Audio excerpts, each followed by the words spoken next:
ក៏ស្អាតយ៉ាងនេះឥឡូវនេះខ្ញុំមកដល់កន្លែងសួនផ្កាទល់មួយទៀតហើយ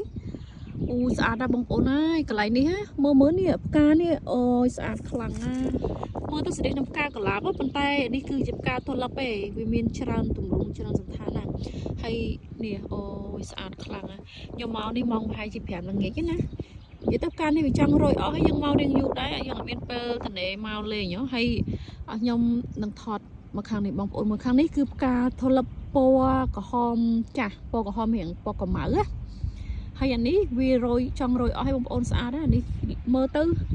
វាស្ទះនឹងផ្កាកុលាបឥឡូវនេះយើងដើរមកមើលពណ៌នេះទាំងអស់នេះបងប្អូនពណ៌រៀងក្រហមចាស់ណាអត់មានខ្ញុំបានដាក់ microphone តែអញ្ចឹងទៅស្ដាប់ឲ្យសិនលឺនេះបងប្អូនហើយស្អាតខ្លាំងឥឡូវយើងមើលចិត្តទាំងអស់គ្នាមើលស្អាតខ្លាំងប៉ុណ្ណានេះនិយាយទៅបងប្អូនឃើញអត់នេះដើមវាប្រហែលជាមួយថ្នាំងដៃទេមួយថ្នាំងដៃកន្លះកន្លែងការខ្លះដើមវាពីថ្នាំងដៃពីចាអាមយើងណាហើយមកដុសឲ្យស្អាតខ្លាំងណាអសឥឡូវនេះយើងមើលពណ៌នេះសិនគេដាំបានជួរដែរហ្នឹងកន្លែងនេះស្អាតខ្លាំងណាអ្នកដែលគាត់ចង់មកលេងសួនផ្កា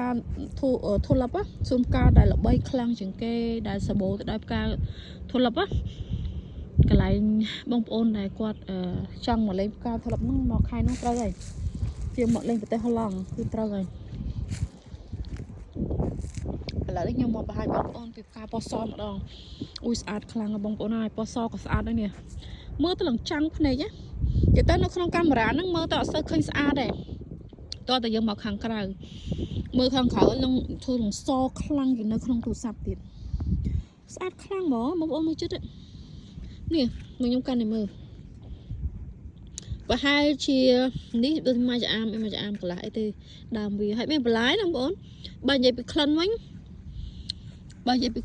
មានក្លិនអីទេផ្កាហ្នឹងដូចមើលទៅដូចផ្កាស្នោអញ្ចឹងអ្នកខ្លះក៏ថាមើលទៅដូចផ្កាជ័រអញ្ចឹងដូចមិនមែនផ្កាពិតប្រកបតាមពិតផ្កាពិតប្រកបណាអូយស្អាតខ្លាំងណាហើយខ្ញុំបានថតច្រើនកន្លែងដែរតែដោយសារតែឥឡូវវាល្ងាចអញ្ចឹងត្រូវម៉ោង7ម៉ោង7:05ហើយបងប្អូនហើយទៀតថតទៅណាឥឡូវនេះថតបង្ហាញបងប្អូនតែប៉ុណ្្នឹងទេស្អាតខ្លាំងណា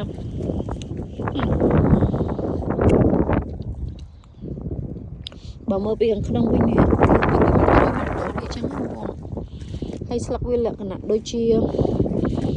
វែងអត់មានបន្លែគេទៅផ្កានេះមានបន្លែទេហើយដើមវាសឡូនអញ្ចឹងណាស្អាតណាហេតុមានក្លិនទេបងប្អូនផ្កានេះមានក្លិនទេតែប្រភេទខ្លះអាចមានក្លិនប្រភេទនេះអត់មានក្លិនទេហើយខ្ញុំបានមកថតបានដូចជាមានពណ៌ក្រហមបែកពណ៌ទឹកក្រូចហើយនិងពណ៌សនេះឯងនៅមានពណ៌នៅមានច្រើនពណ៌ទៀតដែលខ្ញុំអត់បានថតដូចជាពណ៌ផ្កាឈូកហើយនឹងពណ៌ស្វាយពណ៌លឿងអីចឹងព្រោះខ្ញុំរត់អត់ទាន់ឃើញឥឡូវនេះខ្ញុំថតតែប៉ុណ្ណេះបងប្អូនមើលសិនដល់ម៉ោងប្រទេសហើយណាបងប្អូនចាំជួបខ្ញុំនៅវីដេអូក្រោយៗទៀតណាចាំខ្ញុំឆ្លៀតថតកន្លែងស្អាតឲ្យបងប្អូនទាំងអស់គ្នាបានទស្សនានៅទស្សនភាពក៏ដូចជាកន្លែងស្អាតនៅក្នុងប្រទេសហូឡង់នេះជម្រាបលាទាំងអស់គ្នាបងប្អូន